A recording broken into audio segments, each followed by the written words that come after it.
Obrigado, Pai, por mais um dia do Senhor.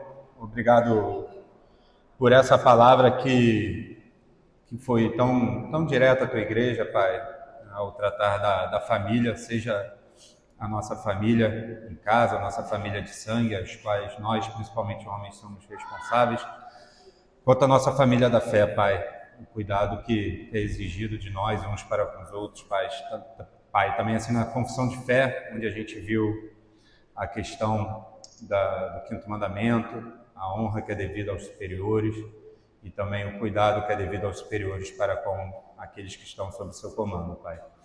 Te agradeço por tudo isso, que o Senhor possa nos dar um bom momento também de aprendizado agora na EBD e que aquilo que a gente vir hoje seja verdade em nossas vidas, que possa transformar o nosso coração e ser aplicado no nosso dia a dia, para que o nosso culto e a nossa vida seja todo um culto direcionado a Ti, Pai, onde a gente não seja um crente de fé fingida, onde só se demonstra no domingo, mas que possa ser vivida durante a semana, Pai, para que a gente possa vir aqui no dia do Senhor prestar um culto em verdade e em espírito ao Senhor. É isso que eu te peço, te agradeço, em nome de Jesus. Amém. Dando continuidade, né, a gente está no capítulo 21, seção 5 da nossa confissão de fé, onde a gente está falando sobre a questão do culto. Essa seção fala especificamente dos elementos ordinários e extraordinários do culto, né?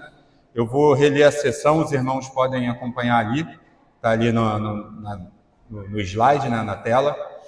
A seção 5 diz assim: a leitura das Escrituras com o temor divino, a sã pregação da palavra e a consciente atenção a ela em obediência a Deus, com inteligência, fé e reverência.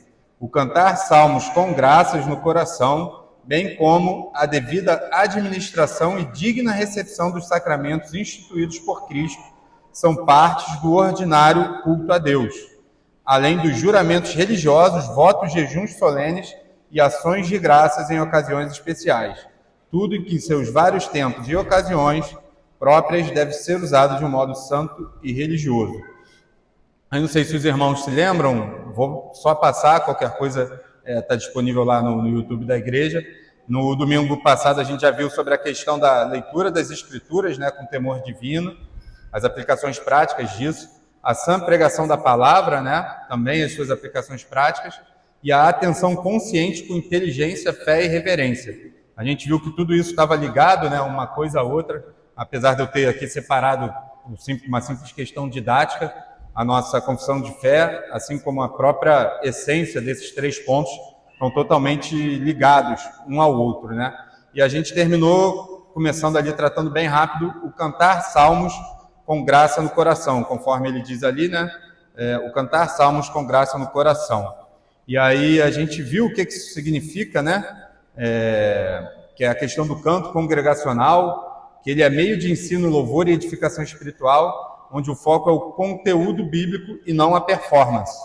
É a questão da congregação ser o principal coro do culto, que o canto deve ser bíblico e teologicamente sólido e reverente, e a música deve servir à palavra e não substituí-la, né? E que a gente deve cantar de forma consciente, refletindo no conteúdo, não cantar sem atenção, preparar o coração antes do culto para louvar com sinceridade, que aquilo que a gente esteja cantando sejam verdades na nossa vida, né? E aí a gente entrou num ponto que eu acredito que, dando aqui um pouquinho mais de atenção, pode pegar seja um pouquinho mais polêmico, acredito que para a gente não seja, mas a gente acredito que deva dar um pouquinho mais de atenção, que é a questão quando ele diz cantar salmos na confissão significa cantar somente salmos, ou seja, quando ele diz ali na nossa confissão, o canto de salmos ali com ações de graças, ele está dizendo que a gente só deve cantar salmos na igreja. Eu vou começar aqui com a visão de um comentarista, né, da confissão de fé, o Williamson, onde ele diz: os autores de Westminster seguramente tinham o saltério em mente, como corpo central de Inódia, embora não excluam cânticos bíblicos ou doutrinários. E aí isso aí é uma polêmica aí entre os confessionais, né? Muitos seguram a tese, né, de que a igreja só deve e só pode cantar salmos Outros ampliam essa tese, dizendo que a igreja só deve e só pode cantar não apenas os salmos, como os cânticos que são descritos em alguns outros trechos das Escrituras, e outros, que é o terceiro ponto, onde a gente se encaixa, a inódia bíblica. O que isso quer dizer? Cantos exclusivamente bíblicos. O que isso quer dizer? Onde a gente pode cantar os salmos e deve cantar os salmos, a gente pode e deve cantar outros cânticos, mas que também cânticos que são baseados firmemente na palavra não podem, não precisam, né? Não é que não podem, não precisam ser excluídos. Então, a confissão menciona salmos porque eles eram o padrão universal de canto nas igrejas reformadas no século XVI. A controvérsia na Assembleia de Westminster não era entre salmos versus hinos, mas entre salmos metrificados, salmos cantados diretamente do texto. Não havia consenso maduro sobre a inódia bíblica, mais ampla, mas não existe proibição de cantar outros cânticos das Escrituras. Então, não sei se a gente vai discorrer um pouco mais sobre isso, até estou escolhendo bem as palavras para não colocar nada fora do tom, mas a grande questão aqui, quando a gente olha o texto da confissão de fé e quando a gente olha principalmente o diretório de culto escrito ali, parece não abrir brecha para cantar outros cânticos que não sejam salmos. Porém, quando a gente olha o histórico da Assembleia e até os cânticos que foram cantados durante a Assembleia, a gente vê que foram entoados cânticos que não eram somente cânticos do saltério. A gente tem ali no histórico da Assembleia outros cânticos sendo entoados, né? Eu vou ler aqui o texto do diretório de culto, né, de Westminster, texto original, só para os irmãos terem uma ideia do que o texto trata, para a gente continuar discorrendo sobre isso. A seção ele diz sobre o canto de salmos. É dever dos cristãos louvar a Deus publicamente, cantando salmos juntos na congregação, e também fazê-lo em particular no ambiente do lar. Ao cantar salmos, a voz deve ser usada de maneira reverente e harmoniosa. Porém, a principal preocupação deve ser cantar com entendimento e com graça no coração, oferecendo ao Senhor uma verdadeira melodia espiritual, para que toda a congregação possa participar. Cada pessoa que sabe ler deve ter um saltério, e todos os demais, salvo aqueles impossibilitados pela idade ou outras limitações, devem ser incentivados a aprender a ler.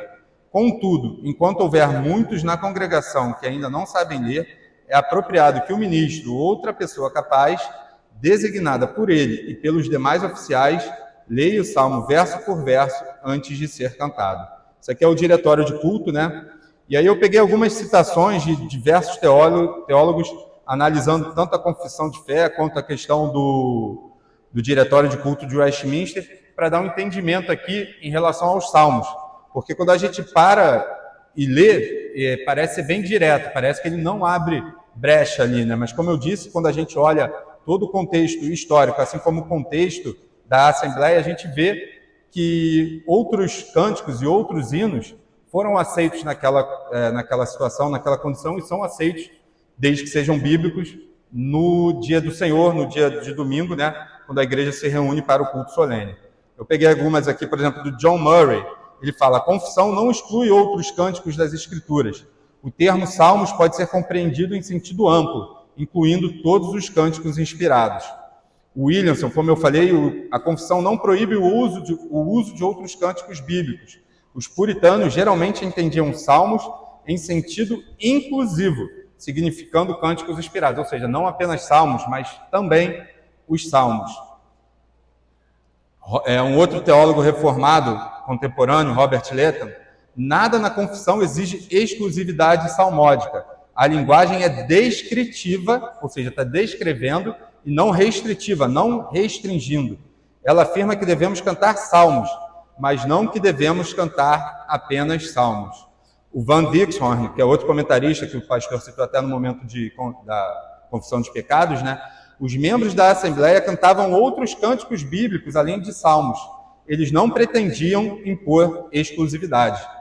E mais um especialista em liturgia reformada, o Hughes Oliphant Old, ele diz: as igrejas reformadas incluíram o Magnificat, o Nunc Dimittis, Benedictus, Cântico de Moisés e outros cânticos inspirados. a exclusividade é uma leitura estreita e tardia dessa parte da confissão. Então, é o que a gente tem aí, que a gente pode tirar como conclusão teológica disso, é que a Confissão de Westminster ordena o canto de salmos, não proibindo outros cânticos bíblicos. O diretório explicitamente menciona, o diretório explicitamente menciona o cântico de salmos, sem a proibição de outra. A tradição reformada é plural e não exclusivamente salmódica. Portanto, afirmar que o Westminster exige exclusividade salmódica é anacronismo históricos. E eu peguei até aqui uns trechos de um estudo de um outro teólogo para a gente tratar disso. Desculpa até eu estar lendo muito em vez de estar olhando para a congregação, é só para a gente não ter nenhuma dúvida em relação a isso, nenhuma questão polêmica em relação a isso. Se os irmãos tiverem alguma questão a ser levantada, se tiver alguma objeção a fazer, podem ficar à vontade, a gente está aqui para isso, né? Mas o que a gente deve entender, deixa eu pegar aqui, por que esse tema importa, né?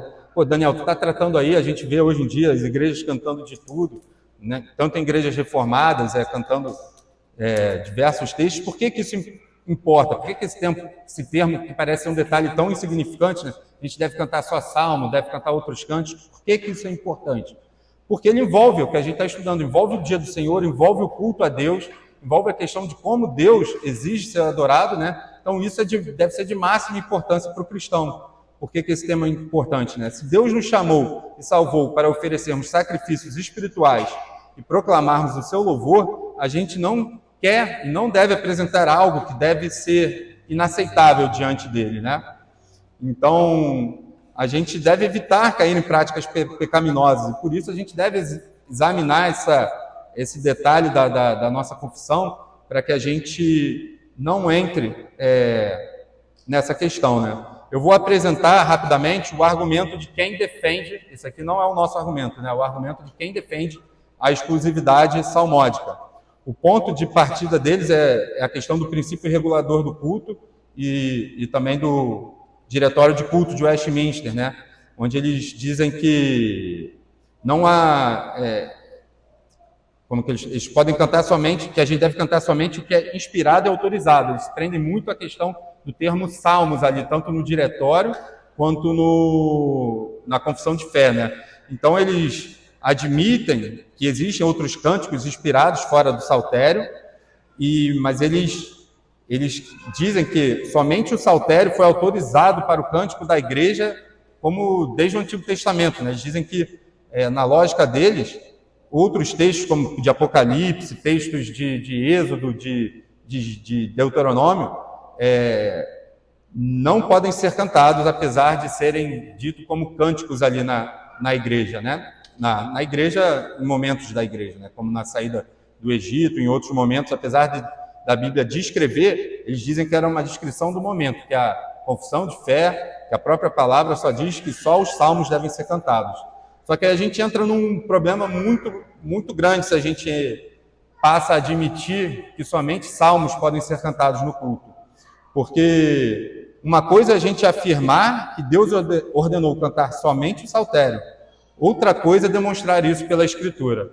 A gente na Escritura não vai conseguir encontrar isso, né? Até um teólogo, o Ian Murray, ele diz: onde está a prova nas Escrituras de que Deus designou exclusivamente os 150 salmos para o culto público no Antigo Testamento? Então a gente tem exatamente isso, e a gente tem algumas teses que tentam demonstrar que somente o cântico de salmos não é ordenado, né? Tanto pela nossa confissão de fé, quanto principalmente pelas Escrituras. Primeiro, a gente tem, deixa eu pegar aqui, 4 pontos aqui que ele levanta. Esse aqui é o ponto do teólogo, o nome dele eu vou trazer depois para os irmãos, eu acho que eu botei aqui no final. Daqui a pouco eu vou achar o nome dele aqui que eu botei. Ele levanta 4 pontos, o teólogo reformado. Primeiro, a questão dos títulos dos salmos. Segundo, a forma poética dos salmos. Terceiro, os comandos explícitos. E em quarto, eu acho que é o que pega mais, a questão da teologia do Novo Testamento. Porque se a gente tem a revelação completa das Escrituras e da palavra de Deus e do ser de Deus em Cristo, como é que a gente exclui aquilo tudo que nos foi revelado no Novo Testamento para ser cantado e ser proclamado pelas igrejas no dia do Senhor, no dia onde é celebrada a ressurreição do Senhor? Então, eu acho que esse é o ponto central que a gente pega, independente do que muitos se apegam à questão do texto da confissão de fé e do diretório de culto. O ponto central ali da revelação bíblica, eu acho que é um argumento que derruba isso. Então, o primeiro ponto, vamos lá levar, que é o título dos salmos. Os que são exclusivos à canção, a cantar os salmos nos cultos, eles dizem que alega-se que expressões como ao mestre de música indicam que os salmos são os únicos cânticos a serem que são designados para o cântico público, para o momento de culto. O problema é que nem todos os salmos têm títulos como esse. Outro problema é que nem todos os salmos são musicais, e muitos estudiosos questionam se esses títulos pertencem ao texto original em hebraico. Existe esse debate também. Então, se os títulos musicais são comandos, então a gente deve contar também, por exemplo, um outro, que é Abacuque 3,19, onde tem lá ao mestre de música, o que contradiria ali a exclusividade do saltério. Então, esse argumento do título do salmo como algo que demonstra que somente os salmos devem ser cantados no momento de culto a Deus, ele cai por terra por esses diversos pontos que a gente tem aí. Nem todos os salmos trazem esse título, outros textos bíblicos trazem títulos como esse. Então, a exclusividade do salmo, pela questão do título, simplesmente, usar esse argumento como sendo um argumento bíblico para que somente os salmos sejam cantados, não é um argumento que se sustente. O segundo ponto, que é a questão da forma poética, é verdade que muitos salmos têm estrutura poética própria para a música, mas isso também se aplica ao Cântico dos Cânticos. O livro do Cântico dos Cânticos, o Cântico de Salomão, o livro de Lamentações, grande parte dos livros de poetas, dos profetas, como o próprio Jeremias, as Lamentações de Jeremias, o próprio livro de Jeremias, Provérbios, Jó, muitos deles são textos poéticos, são divididos inclusive na nossa Bíblia como textos poéticos, e alguns com marcas musicais na linguagem original, como rima, ritmo, e mesmo assim eles não são utilizados, não são descritos ali como textos para serem usados na nossa confissão de fé como textos para serem lidos, não é descrito ali, apesar de serem textos musicais. Não sei se ficou claro, vou tentar reorganizar aqui. A gente dizer que os salmos são poéticos, que tem uma estrutura poética, tem uma estrutura rítmica, não quer dizer, não há argumento bíblico suficiente para que a gente diga que somente eles devem ser cantados no culto. Porque a gente encontra diversos outros textos na Bíblia, principalmente no Antigo Testamento, onde a gente tem também essa mesma estrutura poética, de rima, de métrica. Então, dizer que somente isso faz com que os salmos sejam um texto exclusivo a ser cantado ali, no momento de culto, isso não é demonstrativo bíblico suficiente. Em terceiro ponto, que é o comando para o Cântico de Salmos, onde a gente tem textos como Salmo 95:2, Salmo 105:2. Eu não vou abrir aqui, se os irmãos quiserem depois abrir em casa, anotar para ler depois. São textos que são usados como comando para cantar o saltério completo. Então, vou até pedir, se algum irmão puder ler aí Salmo 95:2 e outro Salmo 105:2, para a gente... Vou abrir um deles aqui também. Quem encontrar pode ler Salmos 95, verso 2, Salmo 95, verso 2 e Salmo 105, verso 2 também.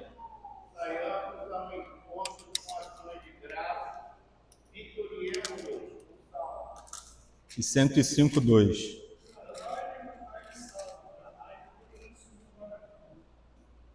Então a gente tem aí, você vê que são textos que são usados muitas vezes como argumento bíblico, dizendo que o saltério, que é um comando para cantar o saltério completo. Alguns problemas em relação a isso. Quando esses salmos foram escritos, ainda não existiam os 150 salmos como coleção final. O livro de Salmos ali ainda não era um livro fechado em si.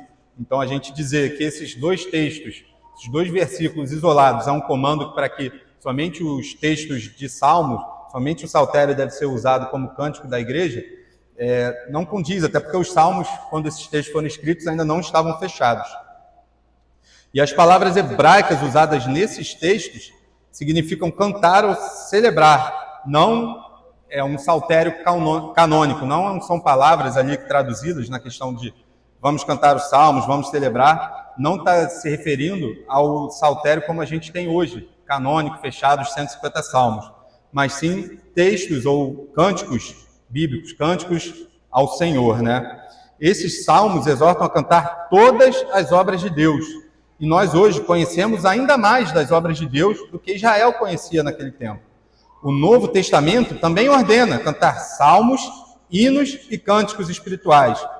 Vamos abrir também, eu só indiquei aqui, mas vou pedir para abrir Efésios 5,19 e Colossenses 3,16 para a gente ler. Efésios 5,19 e Colossenses 3,16.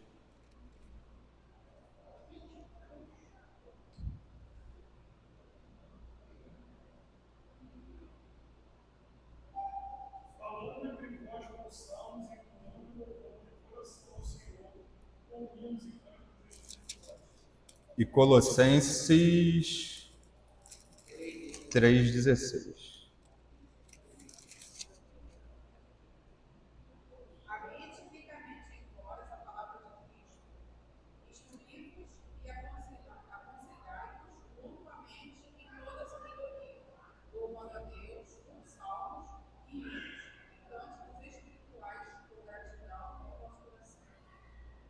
Então você vê aí que ele diz a questão da adoração com salmos, cânticos, hinos. Ele está dizendo aqui com músicas. Celebramos a Deus com músicas, com as músicas que entoam e louvam as obras deles, louvam o nome dele. Então, a gente tem aí a questão que... Deixa eu me achar aqui de novo. Está aqui. As igrejas do Novo Testamento aparentemente compunham seus próprios cânticos. Até mais um texto aí. 1 Coríntios 14, 26. Se alguém puder... Eu vou abrir aqui, se quem conseguir encontrar também, só para acelerar, eu vou abrir aqui. 1 Coríntios 14, 26. Quem achar pode acompanhar. Ele diz assim: que fazer, pois, irmãos, quando vos reunis, um tem salmo, outro doutrina, este traz revelação, aquele outra língua, e ainda outro interpretação. Seja tudo feito para edificação. Então vou ler só o 26, mas você vê que ele, um tem salmo. Foi até uma questão que eu conversando com um irmão, um dos argumentos, eu nem cruzei com esse argumento aqui, mas ele comentou comigo, que alguns que defendem essa questão da inódia bíblica, né, que a gente pode ter outros textos que não somente os hinos e salmos encontrados na Bíblia, é a questão alguns usam esse argumento, a questão do salmo com letra maiúscula ou letra minúscula, né? Acho que foi o Rafael que trouxe essa questão. Você quer de repente... Desculpa aí jogar a bola para você assim, mas foi conversando com o Rafael, ele trouxe essa questão, que eu não encontrei isso quando eu estava estudando, eu não encontrei essa.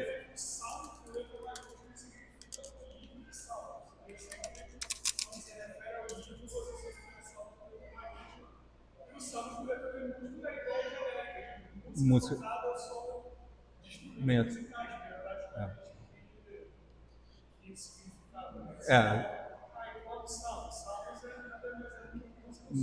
Sobre instrumentos. É mais ou menos o que esse autor aqui que eu trouxe, que levanta esses 4 pontos, esses 4 argumentos, a ideia dele, ele segue mais ou menos esse ponto. Que aqui os salmos, até por estar descrito com letra minúscula, está se referindo a cânticos. Pode não, por favor. Vai.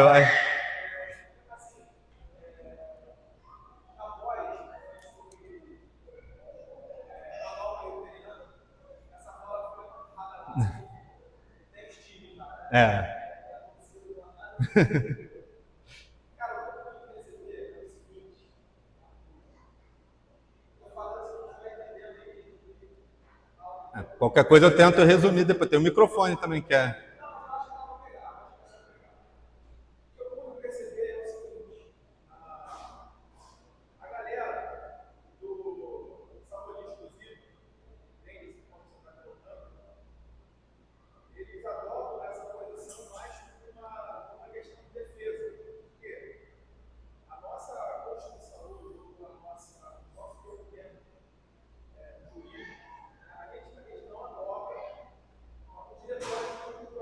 Sim, exatamente.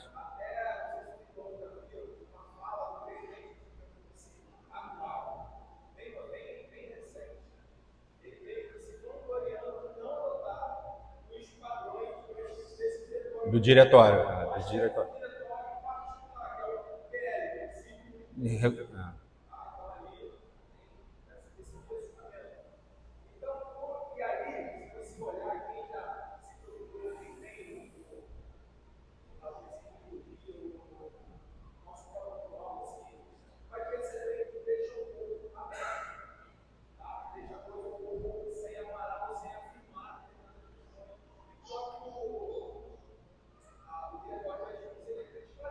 É.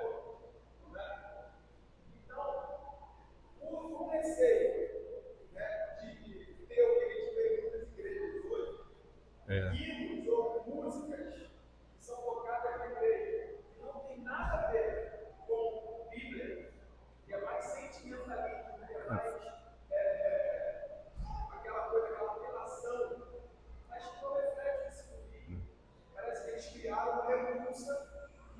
Aí volta até, desculpa até te interromper, mas volta para o ponto que a gente terminou a aula, até não trouxe isso de volta, mas a gente terminou a última aula exatamente nessa questão do cântico como algo da inteligência, envolve emoção, é claro, o ser humano tem emoção, mas da inteligência, você entender o que você está cantando e você ter a escritura representada no cântico. Foi até o que eu citei na última aula, que muitas músicas a gente não vê, a gente vê uma repetição de uma certa nota, de uma certa frase, uma música que é quase, se você tirar de repente a palavra Jesus ali, parece uma música romântica de uma pessoa para outra.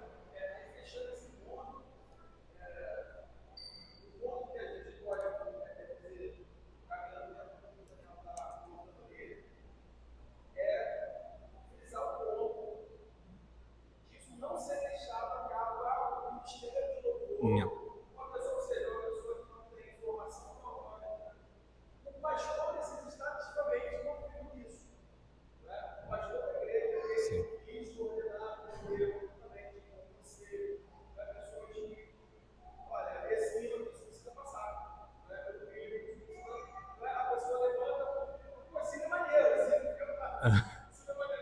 Pô, aprendi um hino legal aqui, vamos tocar aí.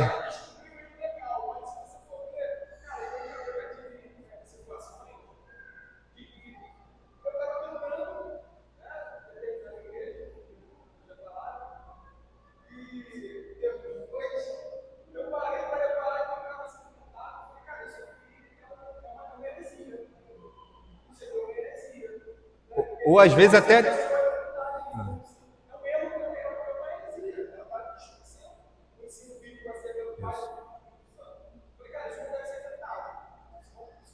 Existem erros teológicos, você vê palavras que distorcem versículos para tentar fazer alguma coisa poética ou melódica ali, então você encontra. Vai. Pode. Vai.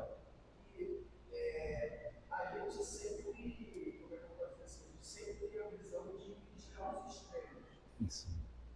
Nesse ponto em particular, eu acho que o extremo de da sua salva não é de sincronizar o teológico. Sim. Exatamente. São duas questões. Para mim, tem duas questões muito importantes da questão salvífica. Primeiro, a salmogia é a única coleção de hinos que a gente tem. Então, é lógico que esse é o nosso padrão. E aí, o meu argumento é, para você seguir o saltério como padrão, você precisa cantar mais do que o saltério. Porque o saltério descreve a obra de Deus. E tem diversas obras que foram posteriores que não estão descritas no Salmo. Então, se você pegar o saltério ali como um todo, ele está todo momento resgatando a história de Israel. Você vai ver um salmo que começa lá, nós estávamos no Egito escravo, olha o que Deus fez na nossa vida. Ele tirou a gente daqui, trouxe a gente para cá, chegou lá, a gente pegou. Quando você pega o salmo todo, a divisão, o que é dividido em 3 livros, você tem que chegar à conclusão que os salmos ele tem uma estrutura bem lógica. Ele vai dizer primeiro, ele conta a história de Israel. Sim. Ele vai dizer como o povo chegou até aqui. Ele vai tratar de motivos de Messias. E no final ele fecha com a doxologia de qual é o caminho de Israel para sair daquele exílio, para sair Você tem lá o Salmo 115, 145. O Saltério ele faz um diagnóstico da situação de Israel, e mais do que o diagnóstico, ele leva ao amigo, ao arrependimento, Sim. e meditação das obras que Deus fez.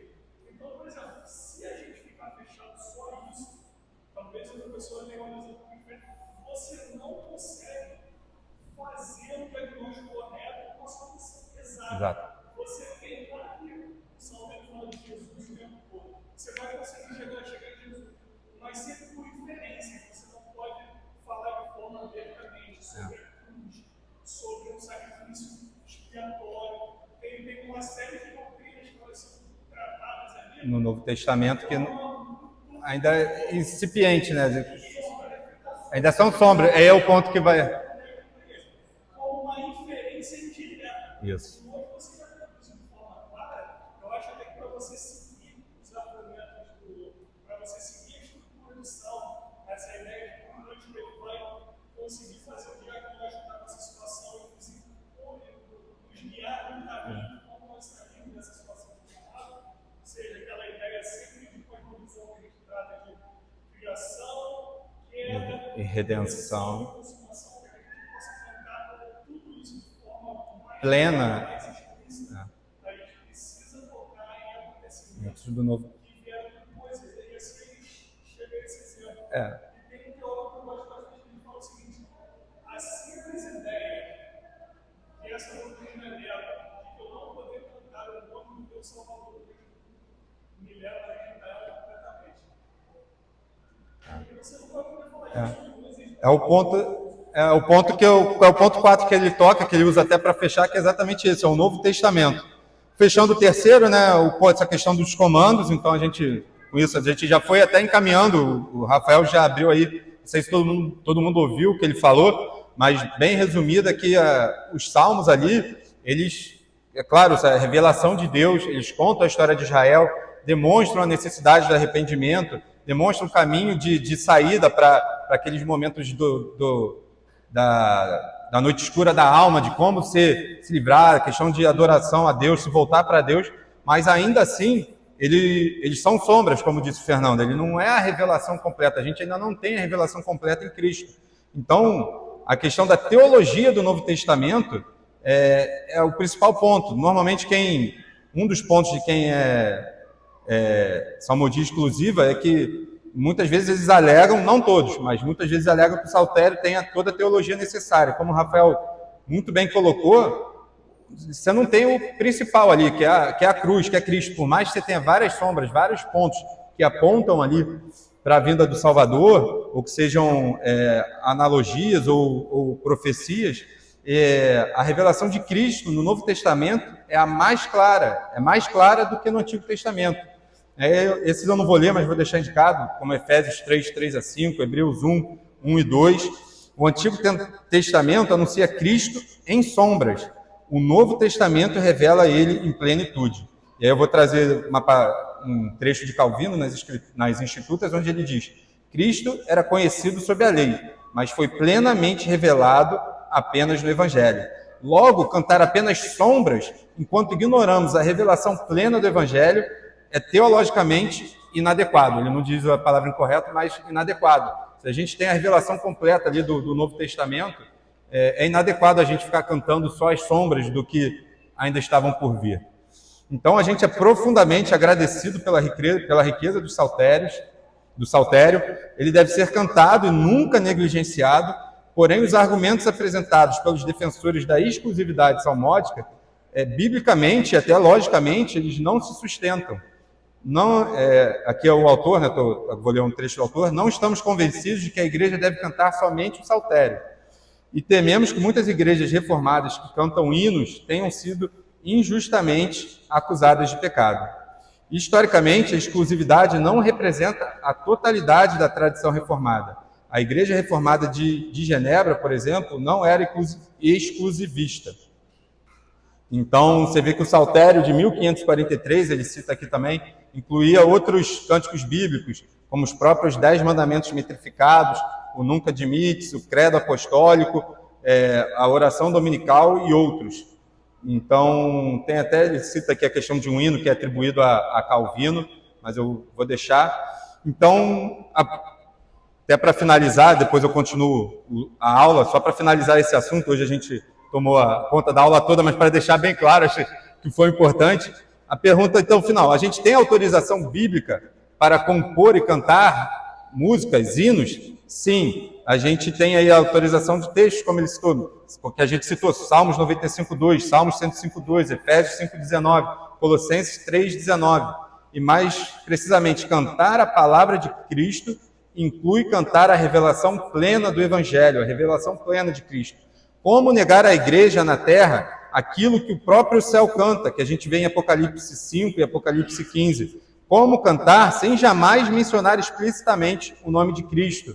Como louvar a obra da cruz apenas em sombras, sem proclamá-la claramente? Se nossos hinos forem bíblicos, cristocêntricos e teologicamente sólidos, Deus é glorificado neles. Então, esse é o fechamento em relação ao entendimento da questão da não exclusividade do saltério.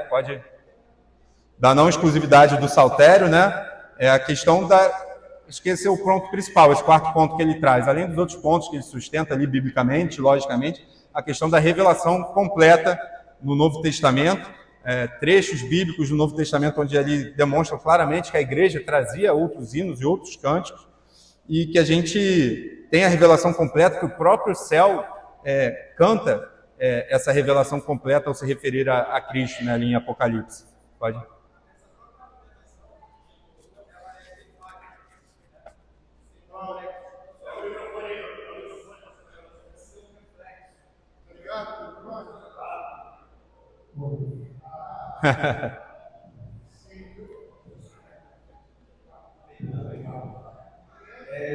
Isso é bem interessante porque eu estou falando no pastor, porque o hino tem que refletir em cima das escrituras. O que é interessante é porque uma parte da exposição bíblica, a gente não abre a Bíblia e lê. Em Gênesis Apocalipse falou assim, É isso aí. Acabou, foi um belo sermão. A gente articula teologicamente, usando outros pontos das escrituras. Ele até usa ali no terceiro ponto, que eu acabei pulando, ele até usa um argumento pueril, mas vai mais ou menos na mesma ordem que ele fala. Então, quando você metrifica o salmo, você está tirando e colocando palavras. Então, ali você já está mudando o salmo. Então, o ponto é esse. A própria exposição bíblica é uma parte desse princípio de todo o desenho de Deus sendo mostrado. Então, tem textos que esses textos respondem. Aquele texto também tem reflexo em muitos outros, porque você pode ver em qualquer texto de Cristo. Então, a questão dela se fecha ou se torna mais clara a partir dessa perspectiva. A própria exposição. Exatamente. Exatamente, senão a gente não poderia.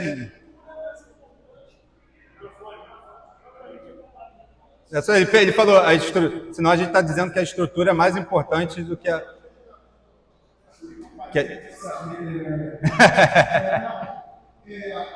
Eu tenho livros de falsificação de eu nunca li.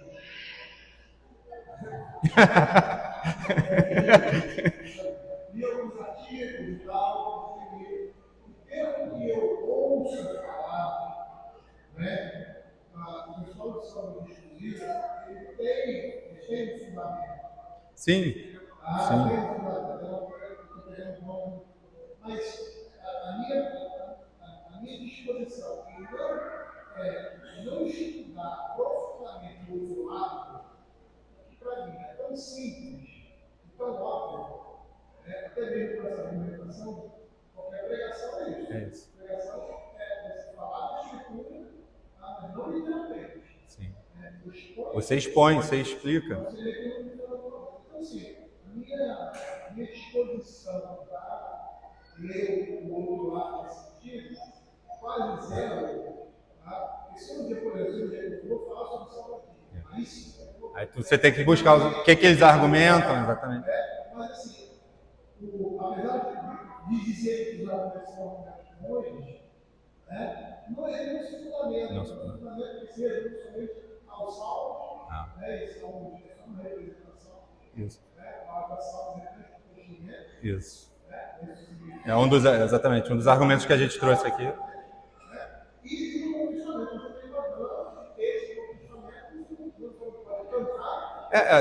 Foi o que a gente trouxe aqui no fechamento. Você não pode.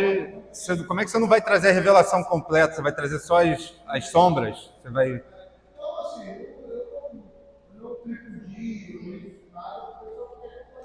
Sim.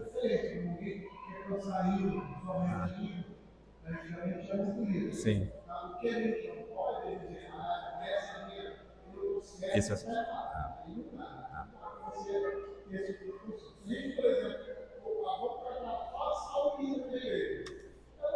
Uma opção. Como opção, não como algo.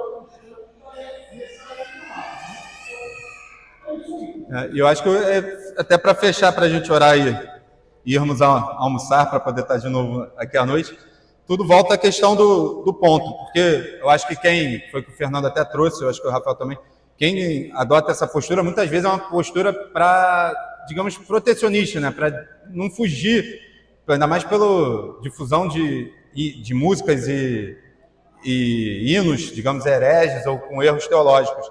Então, por isso que a questão, quando ele diz ali, cantar salmos com ações de graças no coração, voltando para o finalzinho da aula anterior, onde a gente tem que o cântico congregacional é meio de ensino, louvor e edificação espiritual, que o foco é conteúdo bíblico e não a performance, eu acho que aqui é o grande ponto, onde a gente encontra que a questão da exclusividade do salmo não é necessária nesse sentido, se o canto for bíblico, o canto for feito com a questão da inteligência do ser completo ali envolvido naquela questão, não ser algo simplesmente emotivo. E a gente encontra nisso aí a questão, acho que lógica, fora os argumentos bíblicos que a gente citou aqui, para ver que essa posição não pode ser colocada como uma posição correta. Se existe alguém que tem essa preferência, foi o que o pastor falou, não tem problema se a pessoa tem essa preferência, uma igreja tem essa preferência, agora colocar como uma opção correta, que a gente só cante os salmos, ou que a gente só cante certo tipo de hinos ali, essa não pode ser dita como correta. O que é correto é que os hinos, as músicas cantadas, reflitam o ensinamento da Escritura, estejam baseadas na Escritura, seja cantado por toda a igreja como algo congregacional, não como uma apresentação, que os crentes ali presentes estejam preparados de coração e de mente para receber aquele ensino. Esse é o grande ponto quando ele diz cantar salmos com ações de graças. Alguém, mais alguma colocação?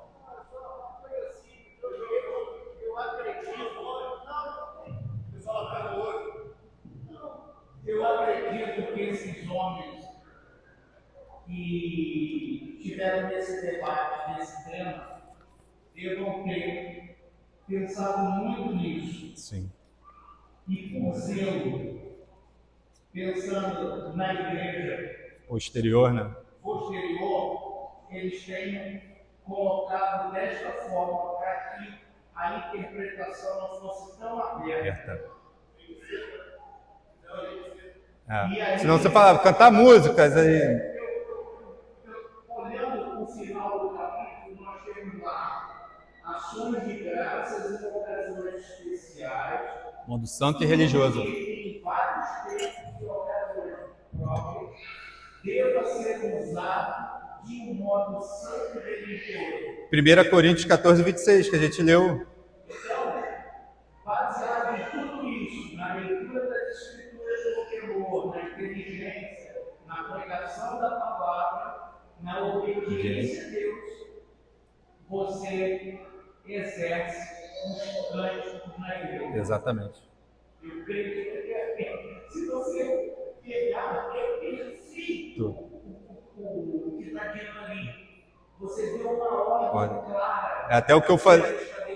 Foi até o que eu falei, até me aproveitar que você me lembrou, me retratar na última aula. Eu falei uma situação e depois eu acho que eu não expressei bem. O Rafael veio até falar comigo que eu acho que eu falei que a confissão não tinha passado por alteração. A confissão passou por algumas alterações. O que eu quis dizer é que, assim como a Bíblia é bem lógica e a palavra de Deus, né, perfeita, a nossa confissão, por todas as mentes ali envolvidas, você vê uma conexão lógica de uma coisa com a outra. Então você não consegue cumprir se você não cumprir o que está descrito anteriormente.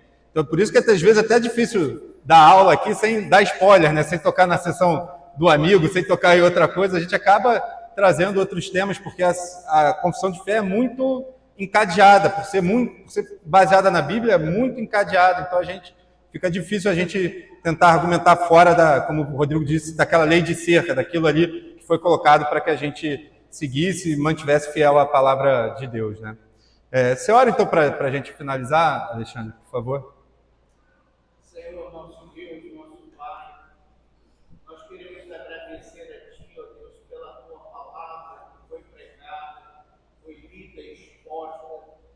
O Senhor já falou pela manhã aos nossos corações e agora no estudo da escola dominical. Queremos Te agradecer, ó Deus, porque o Senhor levantou homens fiéis ao Senhor e em obediência à Tua palavra se reuniram para deixar esses documentos de fé, ó Deus, para que a Tua igreja pudesse ficar uniforme, em unidade de ensino, pela Tua palavra e pela Escritura.